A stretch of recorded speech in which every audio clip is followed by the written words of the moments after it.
Hello friends, उम्मीद करते हैं आप खैरियत से होंगे। और मोहम्मद बिन सलमान जो कि सऊदी वली अहद हैं, वो बहुत बड़ी सरमायाकारी का ऐलान करने वाले हैं इंडिया में। और वो G20 में आने से पहले पाकिस्तान का चक्कर लगाने वाले थे, लेकिन उन्होंने आने से इनकार कर दिया।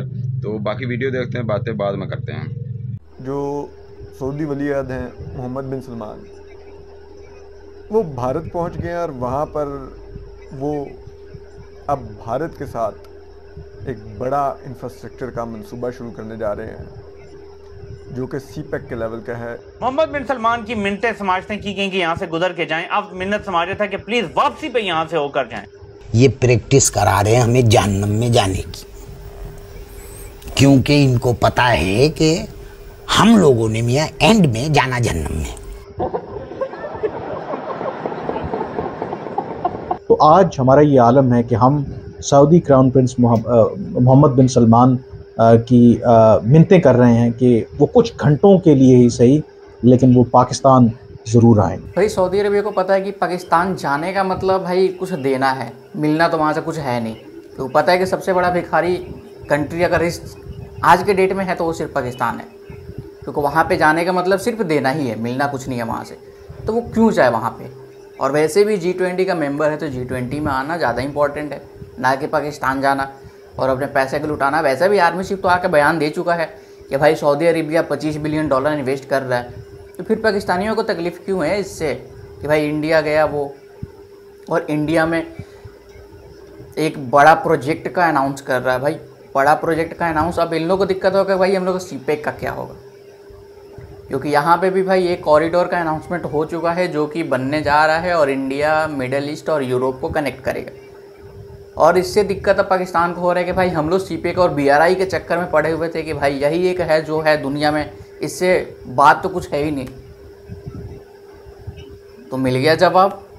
तो चलिए पहले देर न करते इस वीडियो को देखते हैं, फिर मिलते हैं वीडियो के एंड में। पूरी दुनिया की नजरें दुनिया की इस ताकतवर तरीन पिक्चर पर हैं।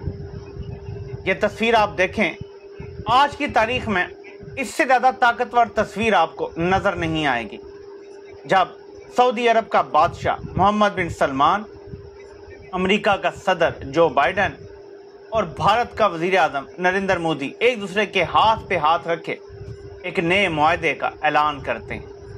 ये मुआहदा किस तरह से सब कुछ तब्दील कर देगा, भारत को अरब ममालिक से गुजार के यूरोप तक राहदारी फराहम करेगा, ये मवासलात, एनर्जी, हर चीज़ का कॉरिडोर बनेगा।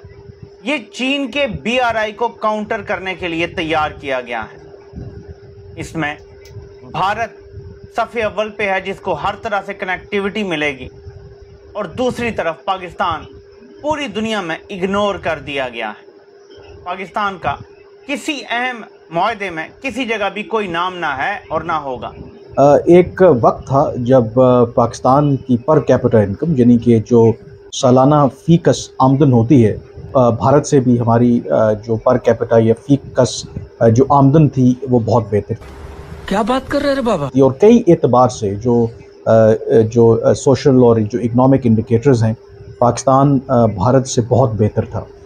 पाकिस्तान से अब भारत का कोई मुकाबला नहीं रह गया। भारत अब चांद तारों पे लिटरली कमंद डाल रहा है, और ये तकलीफ दे बात है।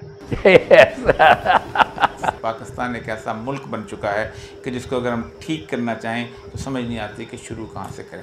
मैं आपको एक और चीज़ बताता चलूँ कि ये मुआहदा उस वक्त हो रहा है जब भारत ने रूस की मजम्मत करने से इनकार कर दिया, यूक्रेन के साथ इजहार यकजहती तक करने से इनकार कर दिया। आपको पता है कि G20 कॉन्फ्रेंस जो भारत में हो रही है, उसमें जो जॉइंट एलामिया है उसमें किसी जगह भी रूस की मजम्मत नहीं की गई नाम लेके।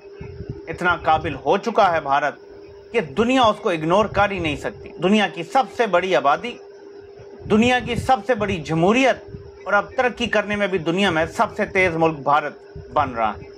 अगर आप मनाज़र देखें, जो G20 का समिट इस वक्त भारत की दारुल-हुकूमत दिल्ली में जारी है, ये पहला साउथ एशिया के अंदर G20 का समिट है, और उसके साथ साथ भारत पहली दफ़ा इसकी मेज़बानी कर रहा है। और अगर आप इमेजेस वहाँ पर देखें, सऊदी अरब क्योंकि मेंबर है G20 का, उसके अलावा भारत ने कुछ स्पेशल जो गेस्ट्स हैं उनको भी बुलाया है, जिसमें बांग्लादेश की प्राइम मिनिस्टर हैं उनको दावत दी गई है, यूएई के प्रेसिडेंट हैं उनको बुलाया गया है, इजिप्ट के सदर हैं उनको दावत दी गई है, और जो भारत के वज़ीर-ए-आज़म नरेंद्र मोदी जिस तरीके से उनका खैर मकदम कर रहे हैं, जिस तरीके से उनसे बगलगीर हो रहे हैं, वो सऊदी क्राउन प्रिंस हो मोहम्मद बिन सलमान, वो यूएई के प्रेसिडेंट हों, वो बांग्लादेश की प्राइम मिनिस्टर हों, तो मैसेज जो है वो पाकिस्तान के लिए कहीं ना कहीं उसके अंदर मौजूद है कि ये वो ममालिक हैं जो मुस्लिम ममालिक हैं, जो कभी ओआईसी के प्लेटफॉर्म के ऊपर आप कभी सोच भी नहीं सकते थे कि वो पाकिस्तान की मशावरत के बग़ैर वो कोई ऐसा स्टेप लेंगे जिससे पाकिस्तान नाराज़ हो। लेकिन ये माजी की बातें थीं, अब तमाम चीज़ें जो हैं वो बहुत पीछे रह गई हैं, और हमें ये जो रियलिटी है इसको एक्सेप्ट करना चाहिए। ये अरब डॉलर, सैकड़ों अरब डॉलर की इन्वेस्टमेंट जिसका हिस्सा भारत बनने जा रहा है, जो अमेरिका चीन को काउंटर करने के लिए लॉन्च कर रहा है, आप देखेंगे कि इसके बाद पाकिस्तान मजीद इंटरनेशनल आइसोलेशन का शिकार होगा। चीन हमसे पहले ही नाराज है क्योंकि हमने जो हरकत की है अमेरिका को राजी करके, और अमेरिका भारत को अपना स्ट्रेटेजिक अलाई बना चुका है। पाकिस्तान का कोई लेना देना नहीं है, हमें वो कमज़ोर ज़रूरतमंद नेशन के तौर पे तो रखना चाहता है, लेकिन हमें कभी तरक्की करते नहीं देख सकता। उन्हें पता है कि एक एटमी मुल्क तरक्की कर गया, 25 करोड़ का मुल्क अपने पैरों पे खड़ा हो गया, तो ये आंखें दिखाएंगे, और ये किसी को भी आंखें दिखा सकते हैं। आपको तरक्की वो कभी नहीं करने देंगे जिनकी गुलामी आपने कबूल कर ली। आप बताएं, हम पिछले काफ़ी अरसे से इतरा रहे हैं कि हमारे दोस्त मुल्क चीन ने पाकिस्तान में सीपेक में बड़ी सरमायाकारी की, और उससे जिसे कहते हैं ग्वादर पोर्ट डेवलप हो रहा है, रोड्स का इंफ्रास्ट्रक्चर, बिजली का बहरान दूर। नो डाउट चीन ने बहुत बड़े पैमाने पर सरमायाकारी की पाकिस्तान में सीपेक की सूरत में। उस सीपेक से अगर देखा जाए तो एक वाहिद जो चीज़ हुई वो ये थी कि बिजली की जो बहरान था वो ख़त्म हुआ, जो लोड शेडिंग चल रही थी, लेकिन उसके बदले में पाकिस्तान को इंतहाई महंगे दामों चीनी कंपनियों से पावर प्लांट्स के मुआहदे करने पड़े।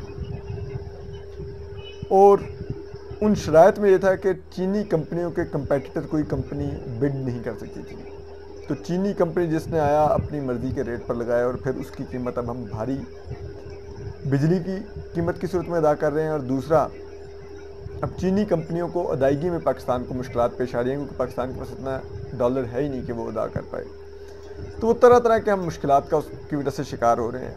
हमने जो काम हमें करने चाहिए थे वो हमने नहीं किए, क्योंकि हमारी मईशत का इन्हिसार हमेशा से या तो जब हम अफ़गानिस्तान के अंदर कोई जंग रही, या फिर जो दोस्त ममालिक हैं हमारी वो मदद करते रहे, अपनी जो पाकिस्तान आप कह लें इंडस्ट्रियलाइजेशन हो या इस तरह के इक़दामात जिससे पाकिस्तान की मईशत जो है एक लॉन्ग टर्म बेसिस के ऊपर ग्रो करे, वो काम हमने नहीं किए।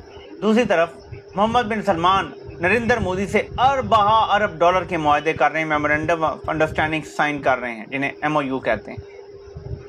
पाकिस्तान को हींगा मिल रहा है अभी तक।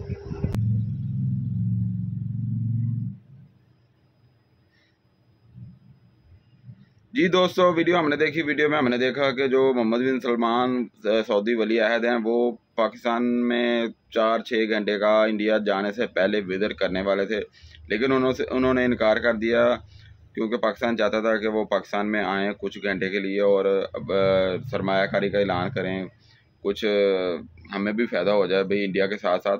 लेकिन वो मुझे नहीं लगता कि वो पाकिस्तान में आएंगे। तो बाकी पाकिस्तानी अवाम और पाकिस्तानी सरकार इस पर बहुत अफसरदा है, क्योंकि उन्होंने पाकिस्तान आने से इनकार कर दिया। तो बाकी जो G20 आप कॉन्फ्रेंस कर रहे हैं उसकी तो बल्ले बल्ले हो रही है यार, बड़ी बात है, आप इतना बड़ा इवेंट होस्ट कर रहे हैं, बड़ी खुशी की बात है। आपका इस बारे में क्या ख्याल है, उन्हें पाकिस्तान आना चाहिए था, नहीं आना चाहिए था? अपने राय का ज़रूर कीजिएगा। मिलते हैं अगली वीडियो में। अल्लाह हाफिज़।